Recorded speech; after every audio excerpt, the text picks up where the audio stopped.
welcome to my first review of the bootleg Lego brand called Pogo. At least I think it's Pogo, because Pogo's the only one I've seen producing this dewback with a Stormtrooper. You see Stormtrooper momentarily, and it also does not come with any packaging, just comes in a little bag, and which is what Pogo does. They don't have packaging. In fact, they sell their figures individually.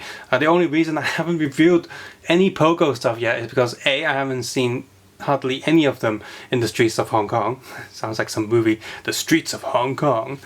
And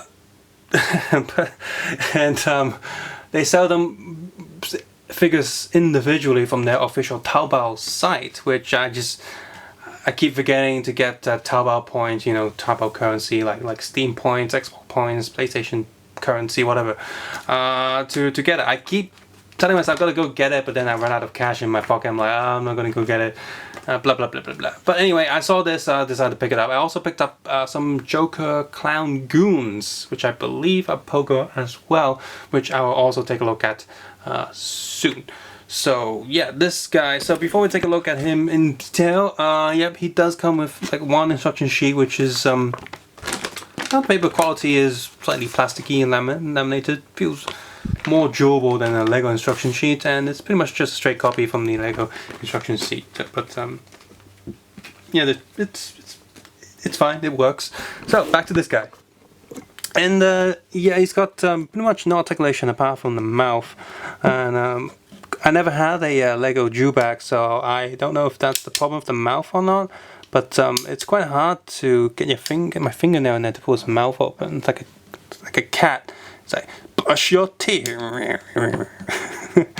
But you can't pull it down. It's on a little clicky hinge. You can hear the click going on, pretty loud click. Halfway and close. Just doesn't move that smoothly, so it's a little bit annoying, and it's quite easy to pull it all the way down when the mouth wants to pop out. So, but the print and paint on this is pretty good. Now the colored plastic is decent, and the print job on the legs and the mouth and the face are all pretty good. It even has some back on the back there, so that's pretty nice. The dewback does come with the 4 swappable back pieces, so you can remove this backpack and have the back pieces if you want, so no one's riding it. This piece here is entirely made out of rubbery material, so that's good. It was a bit warped in the bag, but that always happens with soft plastic and just baggies. And this base here is built quite nicely. Everything fits quite well and doesn't fall off. It doesn't build as smooth as official Lego, but once it's plugged on there, it stays on there pretty well. That's good. I do have minor issues with this gun right here. You can see something looks like someone's been chewing on it. I guess the dewback got hungry one day. But yeah. Plastic moldings definitely has some issues there. This whole thing's messed up. Don't know what happened. Melted plastic, something hot touched it, poked it. The Stormtrooper himself does come with 2 spare hands, and of course he has his items. He has this long piece here, which same as the official figure, but you can see this whole thing's bent. Again, due to it being just packaged in a bag, I guess I can unbend it and straighten it up, but it's gonna take a bit of work. Maybe hot water, soak in hot water, that will do it, maybe. Yep, he's got the Stormtrooper, does have the Stormtrooper backpack, which is cool, works just fine. The lightsaber hilts are molded out of slightly metallic plastic, but it's nowhere near as metallic as official Lego or some of the other bootleg. It's just enough to say it is metallic, but if you don't look at it carefully, you probably think it's just grey.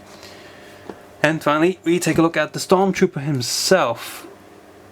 And yeah, this is not the best printed. I can notice some issues there with the this little shoulder thingy, but the rest of these are okay. He's printed slightly off center.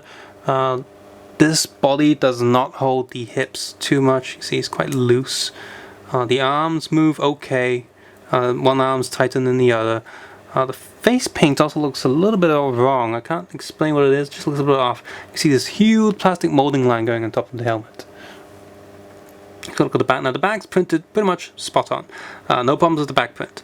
His shoulder cape thing is made out of a kind of tough material. Not too thin, not too thick. Feels good. I think this material is pretty good. But yeah, the front definitely has issues.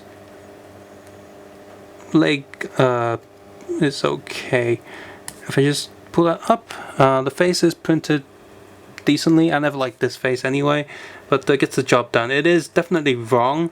The scale's wrong, and I think the color's a bit wrong. I can tell that just by looking, because I've seen so many of these, official and bootleg. I can tell it's wrong, but it looks good enough. It gets the job done. Plus, I don't think anyone really cares about this face underneath. So let's cover that ugly mug, and yeah, just plug him on the Drew back. Oh, he's not actually plugging on.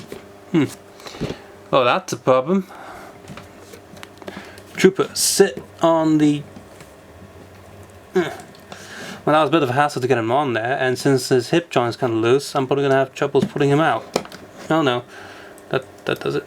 I'm just going to see if his hands can easily hold the rubbery plastic. Can he hold it?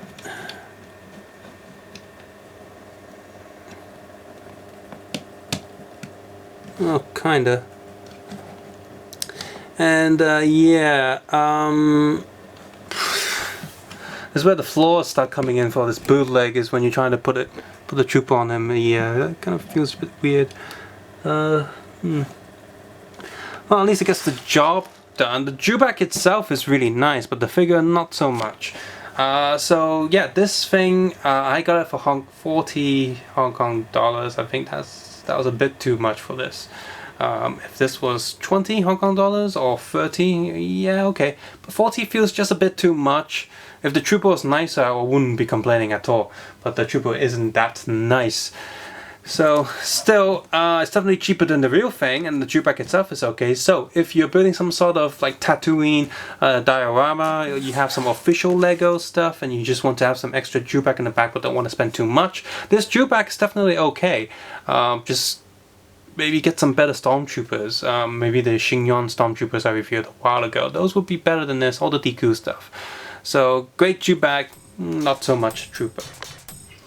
If you found this video useful or you enjoyed it, please consider clicking the like button, subscribe button, or leaving a comment below how you feel about this bootleg and how much you want me to do more of the other Pogo stuff. I mean, obviously, if enough people keep pestering me about it, I'm gonna go and hurry up and go get more Pogo stuff to review Pogo stuff. As always, you can check out my other LEGO Star Wars, both official and bootleg, on my channel. Hopefully with ad block off, I'd appreciate that a lot. And of course, you can check me out on Patreon and maybe give me some ideas on what stretch goals or rewards I should do that will suit the needs of the viewer. But of course, you don't have to do any of that. Take care, have a nice day. I'll see you guys soon. May the Force be with you.